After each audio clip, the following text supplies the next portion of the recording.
Om Tri, gimana sih alur proses jalur jualan online? Nah, jadi di kesempatan kali ini kita akan sharing-sharing soal jalur jualan online.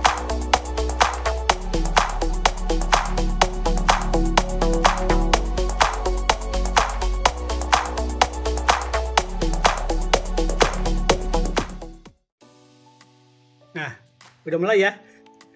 Oke teman-teman, selamat pagi. Assalamualaikum warahmatullahi wabarakatuh. Salam sejahtera untuk kita semua. Kembali ketemu lagi sama saya Om Tri. Nah, saat ini saya masih ada di Hotel Mercure. Itu di Serpong, Alam Sutera, di Tangsel. Anak Tangsel mana suaranya? Nah, seperti biasa, saya lagi ada di Tangsel ini di Hotel Mercure karena ada acara kewajiban sama teman-teman dari Kominfo untuk acara literasi digital. Mana tulisannya?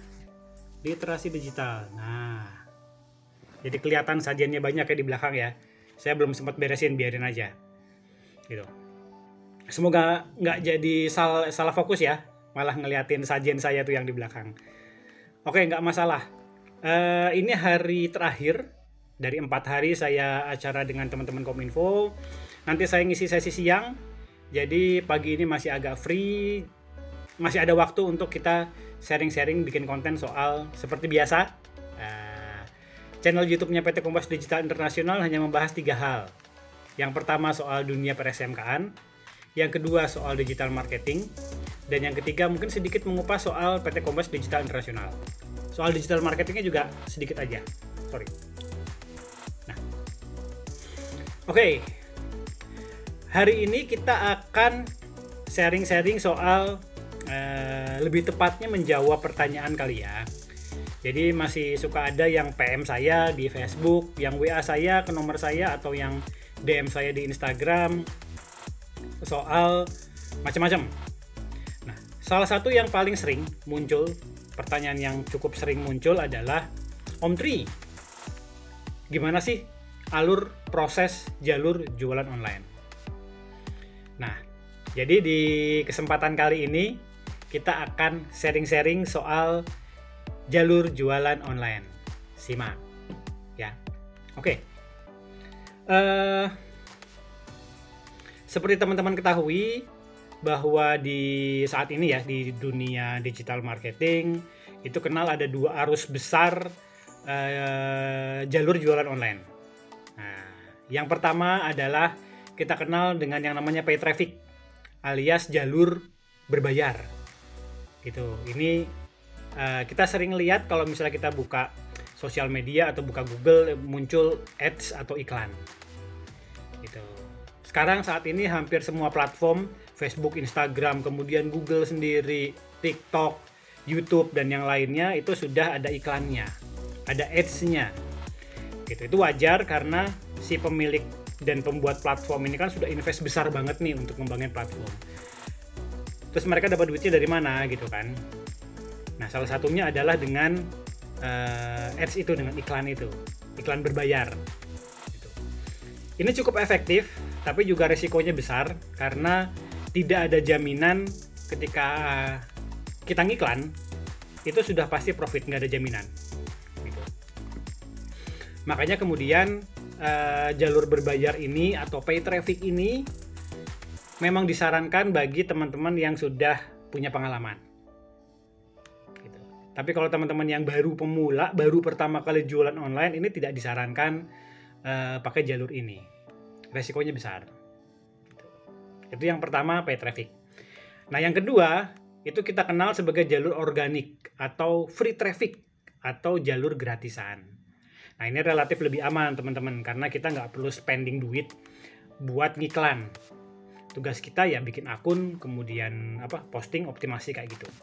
Nah, jalur ini sangat baik buat jalur organik ya, jalur organik atau free traffic ini sangat baik buat teman-teman yang pemula, teman-teman yang baru belajar jualan online.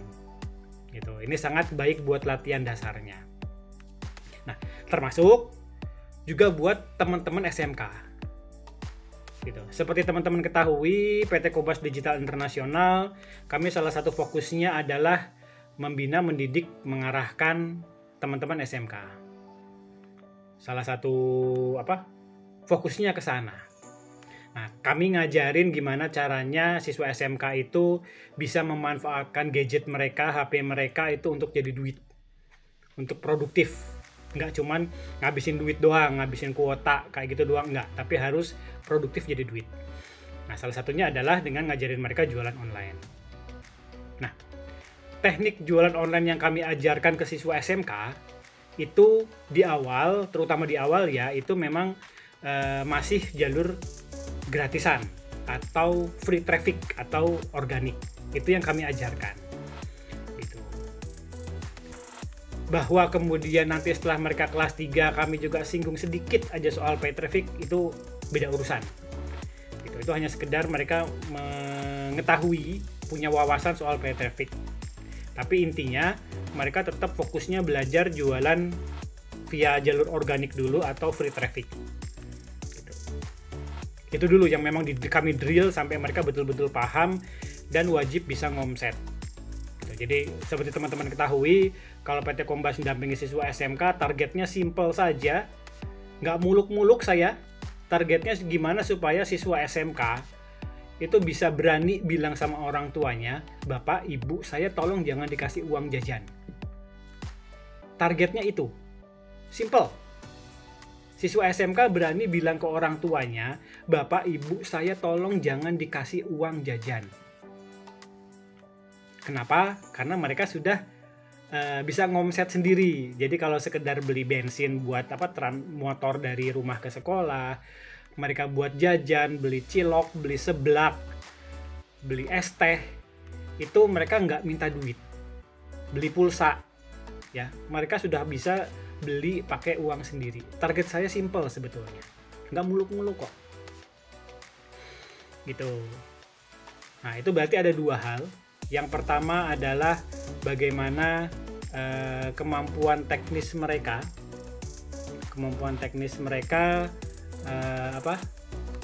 melakukan jualan online. Yang kedua adalah mentalitas mereka. Berani nggak mereka bilang gitu ke orang tua? Itu beda urusan. Oke, langsung aja. Gimana sih cara ngajarinya jalur free traffic itu? Gitu. Yang pertama jelas, yang paling penting adalah mindsetnya, mindset digital marketing, mindset jual online itu perlu di drill ke mereka supaya mereka paham basic fondasinya seperti apa. Kemudian juga ada soal buyer persona, kemudian product knowledge, itu materi dasar. Nah, setelah itu clear, baru kita ajarkan mereka soal riset. Jadi jalur jualan online itu dimulai dari ilmu soal riset. Riset itu ada 3, riset produk, kemudian target pasar, sama riset kompetitor. Riset produk itu supaya nanti siswa SMK itu bisa nyari produk sendiri. Mereka mau jualan apa kadang masih bingung, Om Tri saya mau jualan apa, saya nggak punya barang. Ya udah, kita cari di internet. Orang sedang butuh apa, itu yang kita provide, itu yang kita sediakan. Gitu. Jadi riset produk apa yang sekarang sedang laku. Ini produknya bisa barang dan bisa jasa ya teman-teman ya. Jadi ketika kita mendengar kata produk, di mindsetnya teman-teman jangan produk itu identik dengan barang. Jangan, produk itu bisa jasa juga. Jasa apa yang sekarang sedang dibutuhkan oleh orang-orang. Itu yang kemudian kita sediakan, itu yang kita provide. Gitu. Yang kedua, riset target pasar. Target pasar kita siapa? Mereka ngumpulnya di mana? Gitu. Misal saya jualan sajadah nih, teman-teman tahu saya jualan sajadah. Jangan sampai saya jualan sajadahnya di depan diskotik, itu nggak akan ada yang beli, gitu kan. Gitu. Yang ketiga, riset kompetitor. Siapa kompetitor kita? Siapa pesaing kita? Kita masih bisa menang nggak lawan mereka? Nah, 3 riset ini kemudian melahirkan yang disebut dengan keyword alias kata kunci. Nah, kata kunci ini yang kemudian kita breakdown lagi. Sudah punya kata kunci, terus kita juga akan belajar UTDT. username, title, description, text gitu kan. Username itu nama pengguna, title itu judul, description itu description, sama tagnya. Mereka juga belajar UTD-T dari awal. Username, title, description, sama tag. Nah, setelah belajar itu, setelah mereka melakukan riset dan menghasilkan keyword, mereka belajar bikin konten. Gitu. Nah, konten itu apa? Nah, ini yang perlu teman-teman pahami, bahwa sekarang konten itu ada 6 jenis. Kalau dulu konten itu kita kenal cuma 4. Ya, gambar atau JPG, kemudian video itu MP4, MPG, kemudian presentasi, dokumen itu ada PDF sama PPT, terus satu lagi artikel, teks atau dokumen gitu. Nah, sekarang sudah ada 2 jenis konten baru. Yang pertama adalah live streaming gitu. Ini yang sekarang sedang booming banget. Hampir semua platform itu sekarang arahannya punya live streaming. TikTok, Facebook, Instagram sudah punya, YouTube juga sudah ada, Marketplace, Shopee sama Tokopedia juga sudah ada live-nya. Nah, yang ke-6 adalah voice atau suara, podcast. Itu kadang kita ya kadang nge-WA temen males ngetik, akhirnya kita meninggalkan voice note atau suara, itu juga bentuk media. Nah, setelah itu jalur jualan online yang pertama tadi riset ya. Pertama riset, yang kedua create konten, menyediakan konten, yang ketiga baru kita bikin akunnya. Nah, kita mau posting di mana nih? Gitu. Kita harus bikin akun dan kemudian di-upload. Nah, akun ini macam-macam. Kalau di jalur organik ya, kita agak cepat aja. Saya yakin juga teman-teman sudah paham. Jalur-jalur jualan online di free traffic ini banyak. Kita bisa masuk ke jalur website, kemudian ke jalur sosial media, kemudian marketplace, sama jalur video. Ada lagi jalur iklan baris ya. Gitu. Jadi sebetulnya banyak. Gitu. Nah, jadi kita upload di situ, jenis medianya banyak. Mungkin next time saya akan sharing secara detail ya, jalur-jalurnya masing-masing apa saja, nanti akan saya share. Pokoknya intinya bikin akun, kemudian medianya di-upload di channel tersebut. Tadi kan udah bikin konten, kemudian bikin akun. Setelah bikin akun, kemudian upload media yang tadi sudah diproduce, di-upload di jalur tersebut. Ada website, ada sosial media, marketplace, video, sama iklan baris.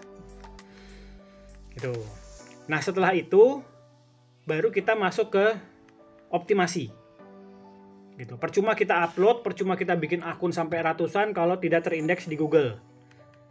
Gitu. Kalau tidak terindeks di platform itu. Jadi optimasi ada 2, optimasi di mesin pencari Google sama optimasi di platform tempat kita jualan. Jadi kalau misalnya kita jualan di YouTube ya harus masuk ke page one-nya YouTube. Kalau kita jualan di TikTok ya harus muncul di TikTok-nya gitu kan.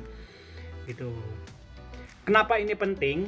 Karena supaya optimasi ini wajib dilakukan supaya postingan kita itu terindeks di Google dan di platformnya tentu saja ya. Nah, terindeks itu kalau bisa bukan hanya terindeks tapi muncul di halaman 1 atau menguasai halaman 1 gitu.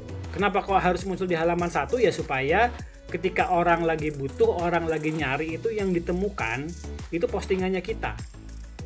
Rata-rata orang Indonesia ketika dia googling itu paling sampai halaman 2, maksimal banget halaman 3. Jarang ada yang mau googling sampai halaman 5. Makanya pastikan postingan kita itu harus muncul di halaman 1. Nah, itu fungsinya kita melakukan optimasi. Nah, ketika sudah muncul di halaman 1 atau malah nangkring di nomor 1 atau malah mungkin lebih keren lagi seluruh halaman 1 Google itu punyanya kita semua. Nah, itu yang kemudian akan membuat konsumen itu ngontak kita.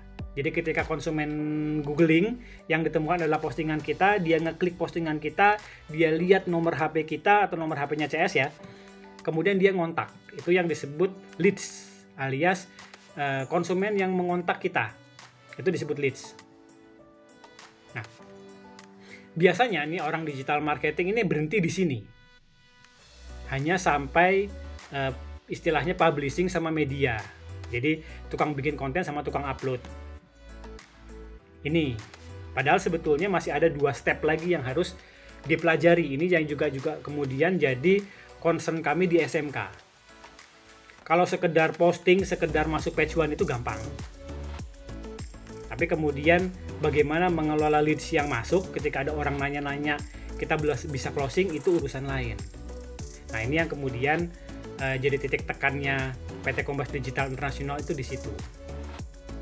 Kalau tadi bagian bikin konten, bikin gambar, bikin foto, bikin video, bikin dokumen, bikin artikel, itu tim media dan desain, divisi media dan desain. Kemudian yang bikin akun, bagian upload, bagian optimasi, itu kalau kami mengistilahkannya itu divisi publishing. Nah, ketika ada leads masuk, itu sudah urusannya ada divisi baru namanya customer service. Customer service adalah tugasnya melayani leads dari publishing. Gitu. Jadi ketika ada orang tanya-tanya tuh harus diapain. Nah, ini customer service urusannya. Gitu. Jadi di Kombas anak-anak nggak cuma disuruh bikin, nggak cuma diajarin bikin konten, bikin akun, upload doang, enggak, tapi diajarin sampai selesai. Jadi ada anak-anak yang kemudian kami arahkan jadi customer service. Gimana sih customer service? Nah, customer service itu bukan hanya sekedar jawabin pertanyaan ya teman-teman ya. Ini yang mungkin sering salah. Bahwa tugas customer service itu menjawab pertanyaan. Tidak. Bukan itu. Customer service itu tugasnya banyak. Yang pertama memang dia wajib merespon pertanyaan dari konsumen dan memastikan dia closing. Jadi tugasnya mereka inilah perayu ulung nih. Gitu. Jadi gimana caranya orang nanya itu harus beli ke kita. Gitu. Ada tekniknya. Nah, tapi selain itu, customer service juga punya tugas itu menyimpan database konsumen. Jadi ketika ada orang nanya nomor WA-nya masuk, ya jangan dianggurin. Nomor WA-nya itu harus disimpan, dikelola. Gitu. Kemudian dia juga punya tanggung jawab ngecek transaksinya. Jadi mulai dia ngecek stok barangnya ada nggak. Itu tugasnya CS. Kemudian tadi ya setelah mengecek stok barang, ternyata barangnya ada, dia melakukan negosiasi dengan konsumen sampai dia closing. Gitu. Kalau misalnya ternyata belum closing, nggak masalah. Tapi lakukan follow up gitu. Jadi kalau misalnya ada orang nanya-nanya nih nggak jadi beli, ya udah jangan dicuekin aja, follow up. Terserah teman-teman strateginya seperti apa. Ada yang follow up hari 1, 2, 3, ada yang sampai 7 hari, ada yang sampai 10 hari. Itu tergantung strateginya teman-teman sama tergantung produk yang teman-teman jual. Kalau di PT Kombas minimal kita punya skema 3 hari, 1, 2, 3 ya. 1, 2, 3, 3 hari, 5 hari sama 10 hari. Ini tergantung produknya. Gitu. Nah, setelah itu tugas penting dari customer service juga adalah melakukan order ke bagian kargo. Karena kan yang ngurusin barang ada lagi nih. Kalau CS kan ngurusinnya konsumen. Tapi yang ngurusin stok barang ada lagi, itu namanya divisi kargo dan packaging. Gitu. Nah, jadi koordinasi sama divisi kargo soal stok barangnya. Karena kalau di Kombas ada memang divisi kargo. Jadi stok barang jualan yang masuk itu yang ngurus bagian kargo. Disimpan di database. Nanti database ini, database stok produk ini yang kemudian diakses sama si CS, customer service. Dia yang mengakses barang. Jadi customer service tahu nih barang yang ready stock tuh apa aja gitu. Kalau misalnya Kombas jualan sepatu warna putih ukuran 32, 34, 35, 36 sampai 42 itu ada nggak gitu kan. Nah, itu di database. Jadi ketika ada orang tanya-tanya, si CS langsung ngecek ke database yang dikelola sama kargo, dia tahu yang ready stock yang mana gitu. Nah, tugas bagian kargo dan packaging itu apa? Yang pertama tentu saja stok barang ya. Jadi ketika barang datang, itu mereka yang harus melakukan quality control produk. Mana produk yang kemudian diterima masuk ke gudang, mana yang di-reject dikembalikan ke supplier. Setelah itu update database produknya. Jadi barang-barang yang sudah lolos dari QC masuk ke gudang itu dimasukkan ke database-nya diupdate supaya CS bisa mengakses itu. Gitu. Nanti setelah itu ada stok barangnya dicek gitu. Nah, itu tugas kargo. Nah, kembali ke CS adalah ketika kemudian dia sudah closing gitu. Itu nanti CS punya tugas untuk nginput database konsumennya. Gitu. Misalnya Mbak Uci pesan nih. Uci pesan kemudian input database pembelinya, nama, alamat, nomor HP segala macam itu dikirim ke bagian kargo. Nah, yang melakukan pengiriman yang berhubungan dengan ekspedisi itu kargo. Jadi kargo kemudian menerima orderan dari CS, kemudian dia ambil barang yang ada di stok di gudangnya, kemudian cek alamat konsumennya, kasih stiker ekspedisi, kirimin ke ekspedisi dan ekspedisi yang ngirim. Nah, jalurnya seperti itu. Nah, apakah sampai situ selesai? Tentu saja tidak. Ketika barang sudah dikirim oleh bagian ekspedisi, ini si kargo harus ngecek lagi nih. Ini nomor resinya mana? Di pick up-nya oleh ekspedisi apa? Setelah di pick up dan nomor resi keluar, nomor resi ini yang kemudian dikirimkan lagi ke customer service untuk berkomunikasi sama konsumen. Gitu. Jadi si CS juga memantau perjalanan barang yang dikirim. Gitu. Nah, dari situ kita masuk ke yang namanya CRM, Customer Relationship Management. Gitu, termasuk jadi CS itu berkoordinasi soal posisi barangnya kayak gimana, kemudian nanti menginformasikan ke konsumen, oh ini barangnya sudah masuk ke kota kakak, mohon tolong siap-siap ya kalau ada kurirnya datang. Nah, itu juga harus dikonfirmasikan. Kemudian konfirmasi, Kak, barangnya sudah sampai atau belum? Ada komplain atau tidak? Itu tugasnya CS. Gitu. Jadi secara umum itu ya teman-teman ya, alur jualan online versi organik. Tapi sebetulnya ini juga bisa diterapkan untuk berbayar. Jadi yang pertama adalah riset dulu, kemudian bikin konten. Setelah bikin konten, bikin akun dan upload plus optimasi. Setelah itu masuk ke customer service dan divisi kargo dan packaging. Oke, mungkin itu teman-teman materi yang bisa saya sharekan di hari ini. Saya mau lanjut beres-beres packing karena nanti sore sudah langsung pulang ke Purwokerto. Seperti biasa, kalau ada pertanyaan tinggalkan di komentar di bawah, atau kalau misalnya menyukai, merasa postingan ini bermanfaat, silahkan dikasih like, kasih jempol, atau dibagikan ke teman-teman yang lain. Mungkin itu teman-teman, itu aja ya. Sampai ketemu lagi. Assalamualaikum warahmatullahi wabarakatuh.